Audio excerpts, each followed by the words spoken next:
For great ideas and practical tools you can start using tomorrow to grow your business and separate you from the competition, you've come to the right place. If you're into B2B marketing and sales, then welcome to the one and only B2B Marketing and Sales Podcast. With over 60 and counting total years in the trenches of businesses small and large, they have a plethora of knowledge and experience that generate you more leads, capture more clients, ring up more sales.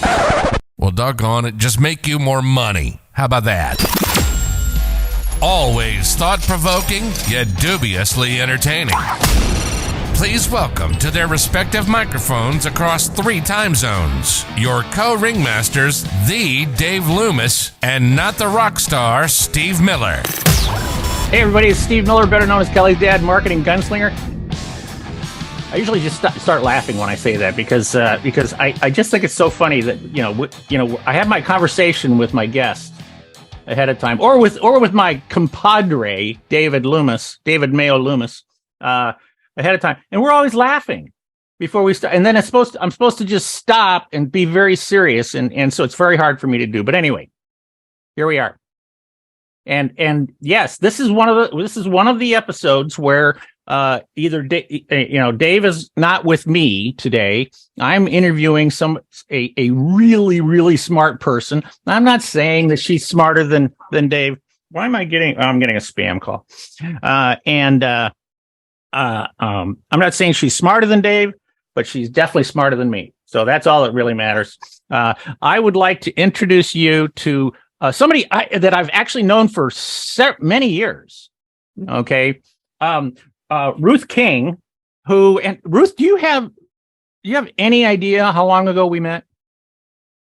It was because I ran across Uncopyable right after it was published. So it was right after that. And I bought a copy for all of my clients. And that's how we met. That's right. Yeah. 2017 was when the book originally came out. Mm-hmm. It was my second best-selling book. My first one was back in 1990, if you can believe that. And actually, it was my next book. So, yes, I do remember that, and we were just so blown away by anybody who wanted to buy my book. It's sort of I don't know how people who are watching this right now, being an author is a very odd situation, I think. And Ruth, you have multiple books. I'm gonna do the proper intro here in a second, but you have multiple books. Oh, you want an improper intro? Sure, all right, I'll do that first then. All right. Okay. So Ruth and I first met. It's been at least 6 years, and she bought a bunch of my books for her clients because Ruth is the financial. Oh my gosh, she is the financial guru for the B2B world. Really is what I would say. And she's amazing with money because she, back one of the benefits of I came from the corporate world, right? So when I went into speaking and consulting, and a high percentage of people who go into speaking and consulting don't have that background. Okay, so they always talk about how much money they're making, right? But what they're talking about is how much money they're grossing. Yeah, not how much. Yeah. Oh man, I grossed $300,000 last year. And I'm going, wait, there's another question behind that. How much of it did you keep? Yep, exactly. And that was something. I'll tell you exactly why I read the book, and it was the first time that somebody had really taken marketing and made it to make sense so that you make yourself different. And so what I don't know whether you know the whole story. So I bought the book for all of my clients, and then I made them read it. And then I made them go and talk to people who were their customers, people who were their prospects, and find out what they were doing different than everybody else. And we had this really cool conversation at my annual meeting. So you were the instigator of that. I love hearing that. Thank you. That is so cool to hear. There's nothing better than hearing that my book impacted people. and helps people to get better, run their businesses better, make more money, all that sort of stuff. But making more money is actually where you come in, in large part, right? So I'm going to properly introduce you to everybody. Just know that hey, if she's my guest, she's pretty darn smart. So you better be listening. All right. Okay. Profit and wealth guru Ruth King. I don't even call myself a guru, but profit and wealth guru Ruth King has a passion for helping businesses get and stay profitable, utilizing the latest systems, processes, and technology. And this is where this is one of my weak points. So I love having conversations like this. Okay, Ruth this is really cool. Okay, I'm going to read this first, and then I'm going to ask you a question. Okay. Ruth is especially proud of a business partnership where she started consulting with a company that had, at that time, $750,000 in annual revenues. With her guidance, 16 years later, the company reached $10 million in sales and was sold for $9 million in cash. Do you have a case study on that? No, but I should. Yes, you should. Okay, just want to make sure that you know what's next, all right? What you need to do. Yeah. All right. She and this is where she absolutely flies right by me. Okay. Ruth has an MBA in finance from Georgia State University. See, that's not the Bulldogs. That's the No, it's Georgia State. It's the Georgia Bulldogs, and then there's Georgia Tech, which is the Yellow Jackets, and then there's Yellow Jackets. State. That's right. Yeah. That's right. Yeah. So, and she has a bachelor's and master's degree in chemical engineering from Tufts University and University of Pennsylvania, respectively. I majored in electives. So, so you see, that shows you where we are. She, she has a whole bunch of books. She has a whole bunch of books. 101 Dumb Financial Mistakes Business Owners Make, How to Avoid Them, will be released later this year, right? September 5th. This book is preceded by the number one book. Was that it? So bestseller, Profit and Wealth? Yeah. Profit or Wealth? Ugly Truth About Cash, Courage to Be Profitable. You've been on a bunch of must-read lists. I saw one list where you were number 2 behind Gary Vee, and since Gary Vee and I do not personally get along. Oh, boy, that's another story. Sure. You and I will have to talk about that one offline sometime. Yes, we will, because he don't like me. But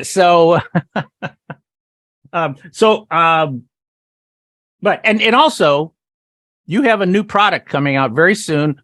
I want you to just briefly introduce it, because we'll then come back to it later on. What's coming out very soon?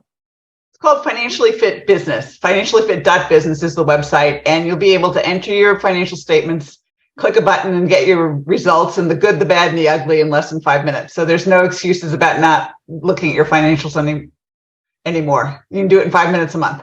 So this is going to be on a website. Yeah, it's software. So it's okay. So it's an online app that people are going to be able to use to know how they're standing financially. So let's talk about how people are standing, how businesses are standing financially, and what your perspectives about it. Okay, you do focus on the B2B world. Yes. Okay, tell me about the clients that you work with. All of them are business owners, or they're generally somewhere between, the smallest ones are 700 to $1 million, in that range. I mean, I'll do work with smaller ones, but it's generally online or something along those lines, not personally.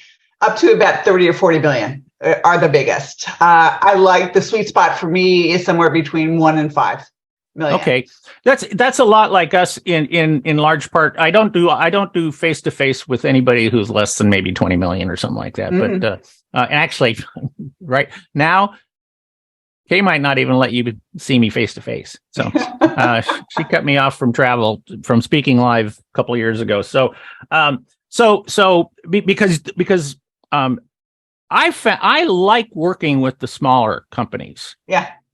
Because I have if you look at my client list, I got the big guns on there. Okay. I mean, I got the Coca-Colas, right? In Georgia Tech background. I guess isn't Georgia Tech in Atlanta, or is that Georgia State? No, Georgia Tech is, Georgia State is, Georgia, University of Georgia is in Athens, which is about, from where I am, about 45 minutes northeast. Okay. Yeah. So I've spent a lot of time there at the Coca-Cola headquarters. It's down the street from Georgia Tech. Yes, exactly. Yeah, right. That's why I remembered that. And other big, and other really big players. But you know what? I can only nudge the sales of sugar water just so much, right? But I can nudge the sales of a small business a lot. Mm-hmm. Now, what is it that I should say, my smoking hot wife, Kay, and I, we come in and we work primarily from the sales and marketing, branding perspective. When you work with somebody, why does somebody hire you to work with them? Because they're not as profitable as they want to be. They're maybe having cash flow problems and issues with respect to paying their bills sometimes, not as much, but most of them really want to grow and actually achieve something with their businesses. And it's not making enough profit in order for them to be able to do that.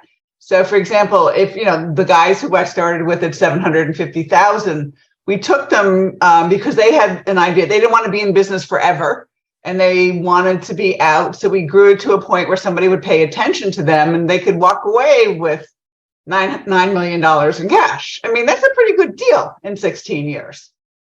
Yeah, and that'll buy a nice boat down in Florida or wherever they want to be. Actually, no, they're not buying boats, but Bob he splits his time between Vermont and Sarasota, Florida, and he's having a blast. He's thinking about starting his rock band again, which I think would be really cool. That would be awesome. That would be really awesome. Yeah, I would call the band $9 million is what I would call it. So let me see, because when people like that, don't they typically look for somebody, and I don't know if I'm right about this or not, don't they typically look for somebody like me or Kay, because they're thinking to themselves, we have to increase sales, right?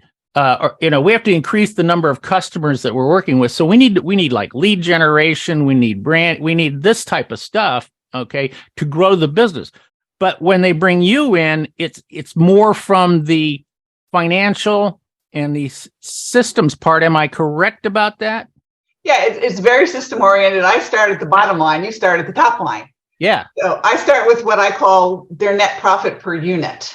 Now, what does that really mean? Like, for example, in a restaurant, the net profit per unit, how the restaurant generates revenue is by meals. The more meals they serve, the more revenue they generate, and hopefully the more profit they generate. Like my gym that I go to, their unit of revenue is a member. The more members they have, the more revenue they get, and we know what the profit is per member. We need to know what the profit is per meal. And, like if you're in the HVAC or home services business or business services business, your unit of revenue is a billable hour. For every billable hour, how much drops to the bottom line? So I take it, most people say, well, how do you make money? And they say, well, we sell this, this, this, and this. But they really and truly don't think about how they generate revenue. It's one step below the this, this, and this. If you ask most people that question, they'll go, oh, we do this. But they don't look at it for every one of these things that we sell, what actually comes to the bottom line. And a lot of times when you go down that path, I mean, I've worked with $4 or $5 million companies where their net profit per hour was like $1.87. Why are you doing this? Mm-hmm. Yeah, exactly. Why are you too short? And then the light bulbs go on. So yes, they use you to increase the revenue. They'd use me to increase the revenue profitably, so that they know that if they have X number of widgets, they're going to make Y dollars of profit over those X dollars of widgets. And so we look at it and we take the P&L and go backwards. We start with the net profit they want to earn per unit of however they generate revenue. We add the overhead per unit of revenue, and then we go upwards. So when they get to you, they go, Steve and Kay, we want to increase these units. Help us do that. And you can do it from an uncopyable standpoint. Yeah, that's exactly right. And in fact, really, when I go in and I'm working with people, initially, I start with, okay, how much money are you making? And when I say making, it's not gross. It is what starts to get below the line, right? And because if nothing's going below the line, they don't need you. They don't need me at all because this is not one of those situations where, oh, we'll make it up in volume, right? How many times have we heard that comment? And because I'll say to people, well, look at how much is a customer worth long term? I don't know. How much of that customer's worth over a long period of time does go to the bottom line? All right. How much are you willing to spend to find a customer? Okay, because sometimes you have companies who have they'll have somebody who spends $1 million over say 5 years with them, but then they want to go find those people and they only want to spend like $50 to find them. And I go, hey, if I said to you, I will bring you one of those customers, but it's going to cost you $10,000. How many customers would you ask me to give you? Yeah. How much would you spend? Yeah. Right? But only if that $1 million has money, left over. Right. Yeah. Right? That's important. So there are a lot of questions because when I say to them, I say, hey, literally, how many, if I guarantee you 20% return on your money, how much money are you going to give me? Yeah. And they go, well, I don't know. I have to think about that. I go, no, the answer is all of it. Yeah. The answer is all of it. But because if you're making net off of that, then who cares how much money you spend in marketing? If every time you spend $1 in marketing, you get back $1.20, that works. But at that point, then you see, I'm no longer part of that picture because now if they don't have the systems, and that you're talking about, then they're not going to end up being able to sell their business. So when you do start to connect with somebody, all right, what is the very first step? The very first step is figuring out what their unit of revenue production is. Okay. And I'll tell you a really funny story. So I started working with a new client in the services business. They were HVAC, heating and air conditioning contractor. And so we're driving back to his office, and I said, what net profit per hour do you want? And he looks at me like deer in the headlights, going, I don't know, what should I have? And I never answer that question because it's not my business. It's their business. I said, I'm not answering that question. It's your business. You got to tell me, because that's how you build your pricing. That's how you build your marketing. That's how you build everything from there. And he goes, I don't know, $20 an hour, too much? I said, that's where you want to start? That's where we're going to start. So we built the pricing. We built everything on it. And I get this email about a month later and goes, $100 an hour too piggish? And I just started laughing. I said, what's going on? He goes, I had this job and Murphy went to sleep and it came in under in labor and came in under in materials. And I actually, when I job costed this job, it came in at $100 net profit per hour. I said, that's great. And he goes, yeah, it really was great because I was able to give a piece of it to my favorite charity and it made me feel really, really, really good. And I said, you finally get it. And he goes, what? I said, the more you earn, the more you can give away. And he has lived by that philosophy since. Every one of his employees at the end of every year gets a percentage of the net profit per hour or the net profit based on net profit per hour. And so do his charities. His employees are fanatical about knowing what the bottom line is. Because they know that they're getting a piece of it every single year. The percentage goes up, their percentage goes up. So if the percentage of net profit per hour goes up, their percentage of that net profit per hour goes up at the same time. And it's been really interesting because there's been good years. Mm-hmm.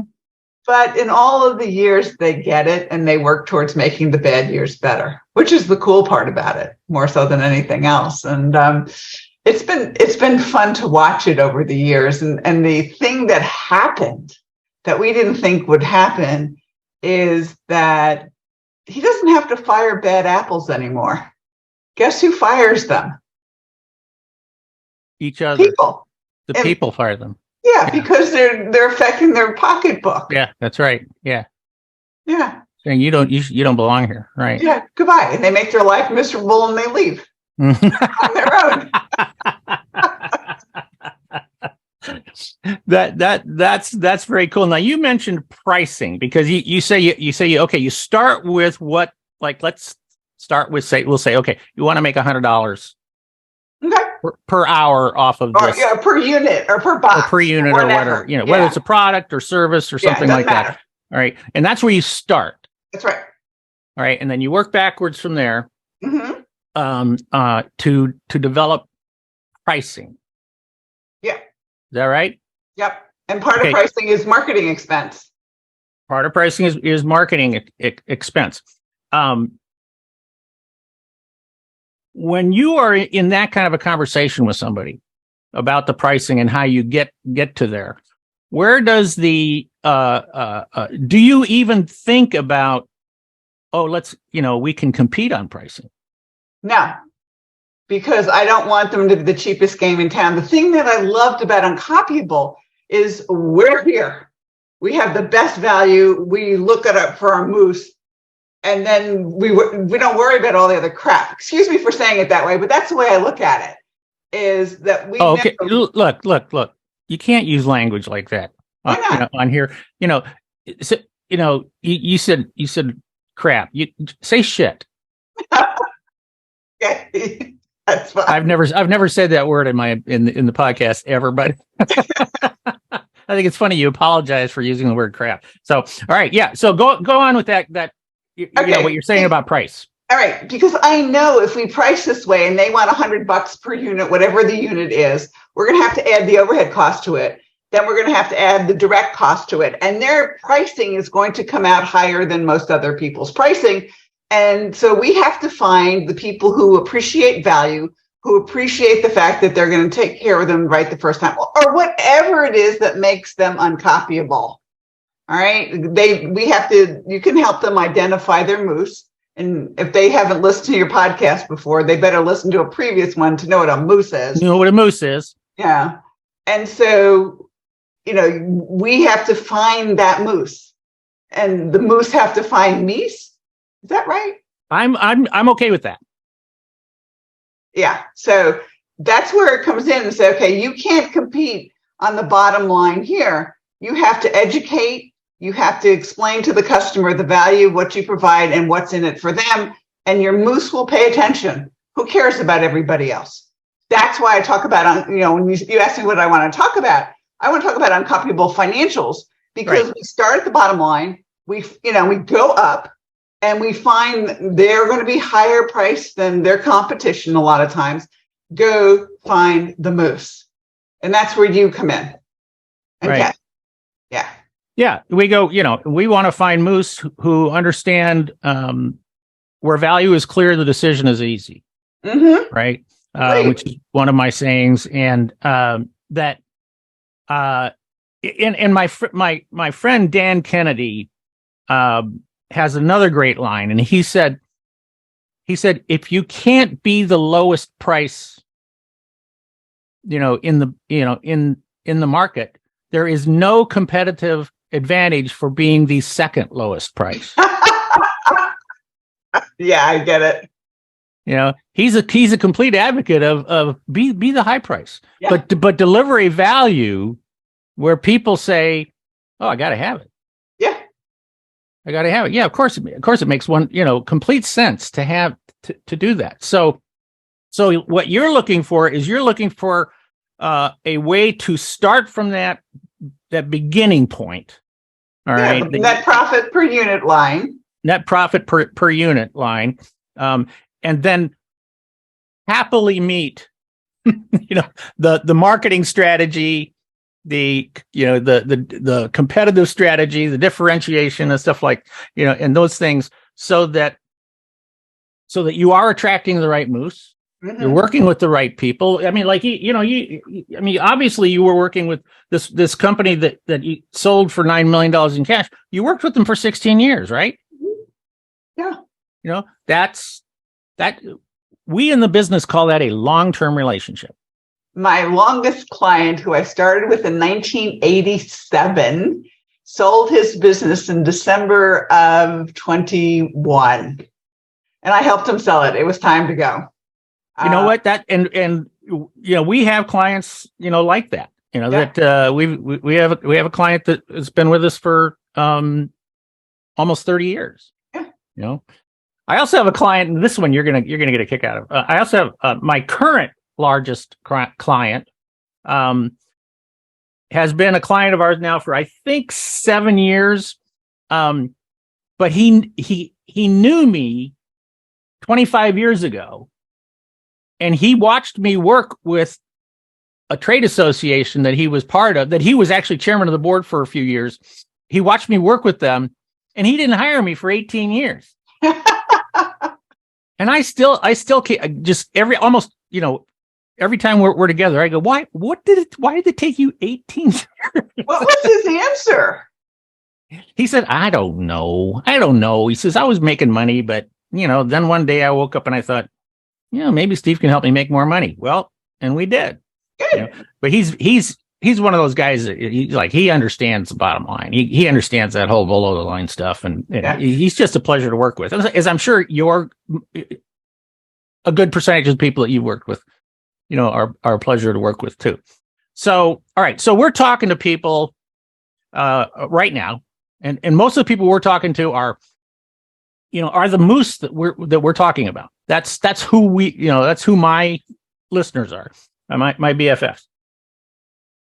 So, you said that we would have several different types of what do you call it? Steps for a profitable business. All right. So number one, I think clearly we've driven home that where you start is with that unit cost. Mm-hmm. No, unit profit. I'm sorry, profit. Unit profit that you want to have. Yeah. Okay. Is there a next step, or is there something else that we need to do? Where do we go from here? All right, that's step one. Step two is what piece of overhead is associated with that unit. So, for example, we have all these fun types of things that we have to pay for, whether we sell one dime or one drop or one service or one product. We have to pay the rent. We have to pay the light bill. We have to pay, for somebody to do our books, maybe somebody to answer the phones, maybe for your marketing costs, all these things that we have to have in order to stay in business. That's the overhead piece of it. And so we need to know if overhead, let's say, is $100,000 for the year, how much of that $100,000 gets assigned to each unit of profit. So we start at the bottom with profits per unit. The next step is overhead per unit. That gives us the gross profit per unit. All I'm doing is taking the P&L going backwards. And then we add the direct cost for creating it, which is step 4, which is either labor, materials, freight, commissions, whatever. And then that gives you your sale per unit, your unit revenue that you want to make per unit. And so that's the P&L piece of it. The other thing that you have to make sure of is that the people who are producing your units are productive. There's no sense in paying somebody for 40 hours a week and they're only producing units for 20. You're losing your butt. You really and truly are. So that's the other step. That's step 5, basically. And so you have to make sure that everybody who's working on your units, per se, is productive at what they do. If you're paying them for 40 hours, they better be producing for 40 hours. Mm-hmm. Sure. Yeah, and that type of thing. So, and the fun part about it is really and truly, once people see what the productivity issue is, it always gets better. You post it and they go, oh, that's not good, or that's great. And we just keep going and going and going like that, So the thing that we have to do is, as we've talked and alluded to is, if your revenue per unit is higher than your competition, who cares? Go find your moose. Make sure that the people are productively producing whatever that is, so that if you're paying them for 40 hours or, whatever, they're producing for 40 hours or very close to it. Mm-hmm. They do get vacation. They do get holidays. They do get sick days, meeting time or whatever else it is. So it's never going to be 100%. No, but and you mentioned that if it's higher, if that unit profit costs or that unit profit is or the cost, all right, is higher than the competition, who cares? Yeah, who cares? Okay, right. Why do you say that? I know you've already kind of alluded to it, but to kind of go a little deeper into why. Because some people are going to say, "Oh no, we have to make sure that we're keeping our costs as low as possible so that we're competing." So we are competing. Well, you're keeping your costs as low as possible so that you can make the most net profit per hour or whatever net profit per unit you've got. However, if you decide that you want X number of dollars per unit on the bottom line and you work them backwards and you're, 1.5 times your closest competitors, find a reason that you can justify the 1.5 times and find the moose who will listen to you, who will understand the value, and who will pay it. I'll give you another really cool example. One of my former clients, who is now nicely retired, his net profit per hour, and he was a contractor too. I'm talking contractor stories today. I'm sorry, I don't know why. But anyway, his net profit per unit was $1,000 per hour, which is unheard of in most areas of the country. That sounds pretty good to me. Well, yeah, he retired with a lot of money. But think about it this way. He knew exactly who his moose were. Right. They were high net worth individuals who cared about one thing. Well, actually two things, but one thing was they made one phone call. Everything was done perfectly, and there was never a problem. And they had the money. They were willing to pay for that convenience.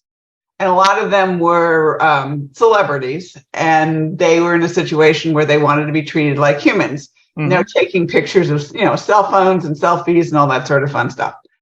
So they did that. And guess what? He was able to do it. Everything was done by referral because once word got around, it was the perfect situation. It's the perfect example of the moose. That's who his moose was. Yeah. And in cases like that, success begets success. Yeah. That's that law of increasing returns that the first time I ever heard that was back in the day when Microsoft first came out. Yeah. And then they started to own everything.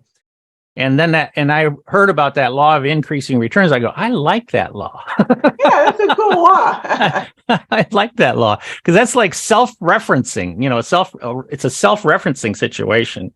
And anytime we can get to that is awesome. All right. Is there anything, what's next? What's the next step? That was it. I gave you the 5. Oh, you gave me the 5. Oh, yeah. We didn't number them. You didn't number them for me. I'm sorry. All right. Number 1, net profit. Number 1. Number 2, overhead costs per unit. Number 3, direct cost per unit, which gives you number 4, your revenue per unit. And number 5 is make sure they're productive. Boom. How's that? Drop the mic. Drop the mic. My gosh. Yeah, no, that is fantastic. Now, all right. So next step, since we're kind of pushing the time here. So the next step is if somebody has a question for you, now tell me how they can reach you, and then I will make sure it goes into the into the video and into show notes and transcript. Everything like that. So how do they reach you? If you go to ruthking.info, there's a contact form on there. You can email is rking@onthe-ribbon.com, which is another long story. That's why I've never stopped using that email address. onthe-ribbon.com. Okay. Yep. Is there a website? Not anymore. It was the aggregator of all of our websites that we were doing. It was the ribbon that tied all the websites together. I see. Okay. So that's why it was on the ribbon behind that. Yeah. All right. That's why it was there. And of course you have a plethora of books. They're all on Amazon. Just Google me on Amazon. All right. Now, tell us more about this new online app. It's financiallyfit.business. And it's .business, not .biz. It's .business. That's right. .business. Financiallyfit.business. Again, I'll have that in the show notes and everywhere else too. I got tired of doing financials by hand for the past 40 years. So it was time to actually create the software package to be able to do it. So version 1 is you enter your data from your financial statements, and it will give you all the trends of where your business is going, the good, the bad, the ugly. And you'll be able in 5 minutes to figure out what's going on with your business. And everybody asked me, well, can't QuickBooks do this? And yeah, they probably can do a piece of it, but not the graphs per se, because of the trailing data. And I also find that if you did it in QuickBooks, you don't look at your financial statements because you would miss negatives where they weren't if they were just looking at aggregates. You have to look at your financials. You can spend 5 minutes a month. No excuses. And so that's what's there. Version 2, which will be hopefully out next year. Let's get some, revenues and some subscribers and things with version 1. We're going to be looking at being able to scan in your financials and the data be popping out of it. That would be kind of cool. Next year. Wow. Sounds like somebody's setting themselves up for what Kay and I call non-airplane income. Yes, that is non-airplane income. This is the first thing that's not dependent upon me other than my books, which is really kind of cool. Yeah. One of our early goals when we were working on all this stuff was that our non-airplane income would equal our cost of living. And that was one of the first real, smart financial goals that we set. So when we reached that, it was like, holy cow, this is cool. Yeah, this is fun. Yeah. I don't have to go on an airplane. My bills are paid, and all that sort of stuff. And then the speaking turned into fun money. And then COVID hit, and Kay, her, my smoking hot and very, very smart wife, which is why the two of you get along so well, I think, she finally said, you know what? You hate travel. And I said, yes, I do. She said, you are now done with live speaking. And that was about 6 months after COVID. Because she said, you've been in such a good mood since you have not been on an airplane. This was selfish. I know. And so I've had a great time since I haven't been, and I've only been on a few planes since then. So, but I keep getting all these, I have 6 million miles. 6 million miles. And I mean, that is a sick person, if you ask me, who flies 6 million miles. But I know that you're on the road a lot. And I know that I just know that Kay just thinks the world of you, and and I just say I'm afraid to talk to her because she's so smart and she's talking about money, and I just make money, so there's nothing wrong with that. So nothing's wrong with that. Yeah. So what last piece of advice do we have to share with the people that are watching or listening to us? What I would say to everybody is do not be afraid of being quote unquote higher priced than everybody else in the industry. Go find the moose. Once you know what you want on the bottom line, who will support that bottom line for you. And that's where you and Kay come in. That's right. And because our philosophy is, every industry has a high price leader. Mm-hmm. Every single industry. Why not me? Yeah, agree. I totally agree. Yeah. So Ruth King, the profit and wealth guru. I won't tell people what your other one was, since you said that's supposed to be erased from the internet. It will be soon. Thank you so much for joining me today, Ruth. I really appreciate it. This has been awesome. I think you're going to be a lot of people kind of sitting there going, "Oh boy, I better call Ruth." Well, thanks for having me, Steve. I appreciate it. And I look forward to our further conversations and next time I'm in Seattle. That's right. Yeah. Next time you're over there on the island, on the peninsula or something like that, we'll get together. So thank you again. This is Steve Miller, not the rock star.